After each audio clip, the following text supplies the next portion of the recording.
Leo, tahukah kalian, lawan yang sedang dihadapi sang Raja Neraka, Roronoa Zoro saat ini di Pulau Egghead, memiliki suatu keunikan dan keterikatan dengan beberapa lawan Roronoa Zoro di masa lalu. Saat ini, di Pulau Egghead, Roronoa Zoro melawan S-Hawk atau Seraphim Elang Mihawk, yang mana S-Hawk memiliki gen dari beberapa mantan lawan sang pendekar pedang Yonko Mugiwara, yaitu Roronoa Zoro. Bahkan bisa dikatakan 3 in 1 atau 3 dalam 1. Yap, di dalam Seraphim Elang atau S-Hawk memiliki keterkaitan dengan lawan-lawan Roronoa Zoro di masa lalu. Antara lain, yang pertama ada Takanomi Dracul Mihawk, sang pendekar pedang terkuat di dunia One Piece dan juga salah satu mantan Shichibukai. Sosok yang menjadi lawan pertama Roronoa Zoro, namun Roronoa Zoro kalah telak saat itu. Dan selanjutnya, di saat masa time skip, Takanomi Dracul Mihawk menjadi guru atau mentor dari seorang Roronoa Zoro. Sosok Mihawk saat masih anak-anak menjadi sosok yang dikloningkan atau dibuat atau diduplikasi oleh Dr. Vega Fang di dalam tubuh dari S-Hawk atau Seraphim Elang Mihawk. Yang kedua, ada Dustbone alias Mr. One, pengguna kekuatan Supanomi yang membuat dirinya memiliki kemampuan untuk bisa menjadi manusia pedang dalam arti sebenarnya, atau tubuhnya bisa sangat kuat seperti pedang baja. Mr. One, sang tangan kanan Shichibukai, Sir Crocodile atau orang terkuat kedua di organisasi Baroque World, dan saat itu berhasil dikalahkan Roronoa Zoro dalam pertarungan yang penuh darah. Roronoa Zoro sempat terdesak, namun dia berhasil membangkitkan kemampuan untuk menebas baja kala itu dan mengalahkan Dustbone. Kemampuan buah iblis milik Dustbone atau Mr. One berhasil dikloningkan, kemudian diberikan kepada S-Hawk atau Seraphim Elang Mihawk.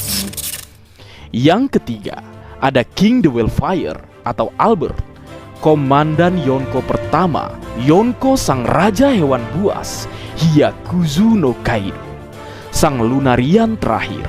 Dan melalui pertarungan yang membara, Roronoa Zoro berhasil menang dengan membangkitkan kemampuan Hausoku Haki level atas lewat bantuan pedang Enma yang kemudian dia alirkan untuk menyelimuti ketiga pedangnya.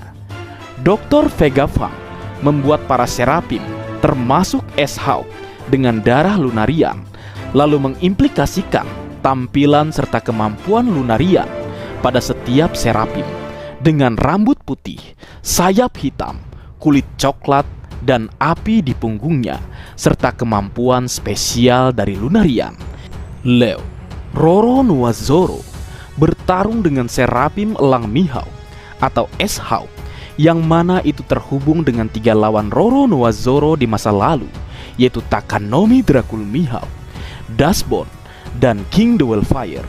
Dan bahkan pada mulanya Roronoa Zoro di Pulau Egghead sempat bertarung melawan Kaku, seorang agen CP0 yang di masa lalu juga pernah dia kalahkan saat masih menjadi agen CP9.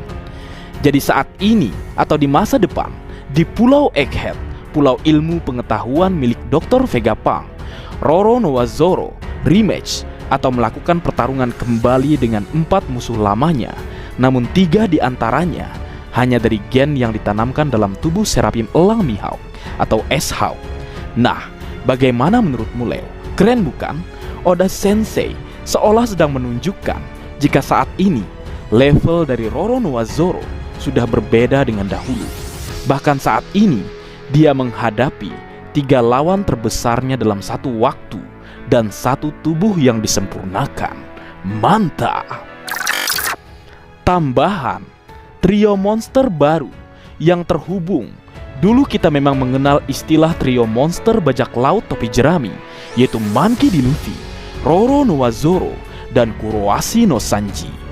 Nah, seiring berjalannya waktu, dan setelah kapten tercinta kita kini menjadi seorang Yonko, gelar trio monster menurutku, Leo, lebih cocok ketiga kru terkuat Luffy saat ini, yaitu Jinbe sang kasatria lautan, Roro Noa Zoro sang raja neraka, King of Hell, dan Vinsmoke Sanji sang Germa Double Six terkuat. Nah, dari ketiganya, jika kita telisik lebih jauh dan mencari informasi-informasi menarik tentang ketiganya, maka ketiganya seolah terhubung. Pertama, kita semua tahu ibu dari Vinsmoke Sanji bernama Sora, yang dalam bahasa Jepang berarti langit atau sky, sehingga Sanji boleh disebut dengan sebutan Son of the Sky atau putra dari sang langit. Kemudian yang kedua, kita juga akhirnya tahu melalui SBS jika ibu dari Roro Noa Zoro bernama Terra, yang dalam bahasa Latin memiliki arti bumi atau earth, sehingga pas kiranya Roro Noa Zoro disebut sebagai Son of the Earth atau putra dari sang bumi. Dan kemudian yang ketiga atau yang terakhir, julukan sang kasatria lautan Jinbe adalah First Son of the Sea atau putra pertama dari lautan. Nah, dari ketiganya, langit, bumi dan juga lautan, semuanya berada dalam sinar matahari atau Monkey D. Luffy itu sendiri, atau boleh kita sebut The Sun God Nika, sesuai dengan gelarnya saat ini setelah kekuatan buah iblisnya terbangkitkan. Mantap! Wealth, Fame, and Power pada chapter 1082 bagi menyinggung tentang kekayaan, ketenaran, dan kekuatan, di mana itu semua bisa didapatkan ketika seseorang mendapatkan harta karun terbesar One Piece. Dalam chapter pertama, Raja Bajak Laut Goldie Roger disebutkan sebagai sosok yang telah mendapatkan wealth, fame, and power setelah dia menjadi Raja Bajak Laut, di mana itu semua sama persis seperti yang dikatakan Bagi. Ketika seseorang mendapatkan One Piece, mereka akan mendapatkan kekayaan, ketenaran, dan kekuatan. Dalam Cross Guild sendiri, tampaknya Oda sudah memberikan isyarat kepada kita semua jika Crocodile, Bagi, dan Mihawk sebagai sosok yang melambangkan setiap hal tersebut. Sir Crocodile melambangkan wealth karena dia terfokus kepada bisnis dan kekayaan. Bagi melambangkan fame, yaitu ketenaran, dikarenakan Bagi adalah sosok yang bisa membuat orang-orang berpihak kepada dirinya, sehingga terbentuklah Cross Guild. Dan terakhir adalah Mihawk melambangkan power, yaitu kekuatan dalam organisasi Cross Guild, seorang pendekar pedang terkuat di dunia One Piece, sebagai sosok dengan kekuatan terbesar di dalam organisasi Cross Guild, seperti sebuah paralel yang cukup menarik.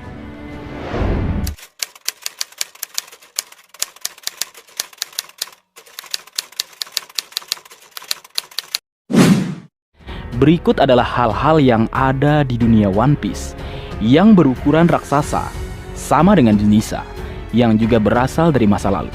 Hal ini diungkapkan oleh adikku yang cantik, yaitu Nabila. Ini nih orangnya kalau yang mau kenal. Tapi izin dulu ya Leo, kalau mau kenalan lebih jauh. Kurang lebihnya, Nabila mengatakan seperti ini. Hey, ada yang seperti saya nggak? Sadar bahwa di dunia One Piece, benda atau peninggalan penting dari 800 tahun yang lalu itu berukuran raksasa semua. Pertama, topi jerami raksasa di Marizoa. Di Marizoa terdapat sebuah topi raksasa yang disimpan dan kelihatan sangat tua. Melihat dari ukurannya, topi jerami itu pasti dipakai oleh seseorang yang sangat besar di masa itu. Yang kedua, Putri Duyung atau Poseidon.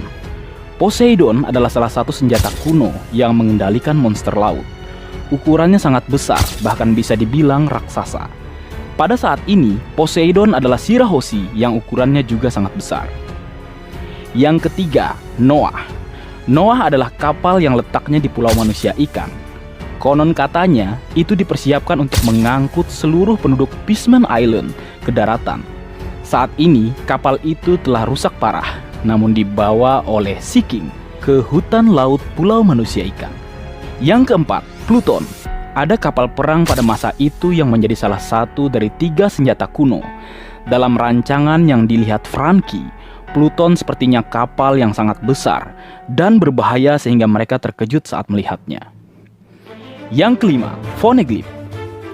Untuk ukuran tulisan, batu poneglyph berukuran raksasa dan sangat besar untuk karakter One Piece pada masa ini. Meskipun telah diajarkan bagaimana pemahatan batu itu, mengapa ditulis di batu yang sangat besar?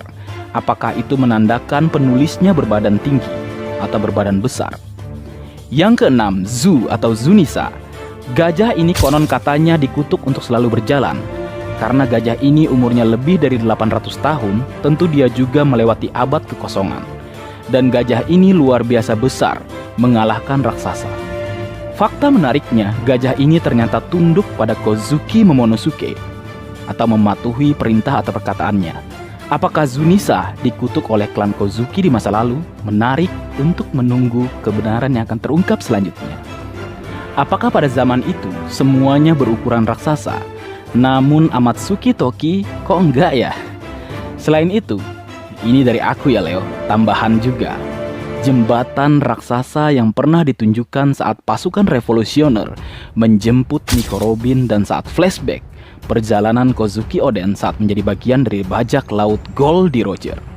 Nah, kurang lebihnya seperti itu. Jika kalian mau atau kalian tahu hal-hal yang serupa, kalian bisa menuliskannya. Atau kalian dapat mengeluarkan opini atau pendapat tentang hal-hal yang berukuran raksasa yang berasal dari masa lalu di kolom komentar agar kita bisa berdiskusi.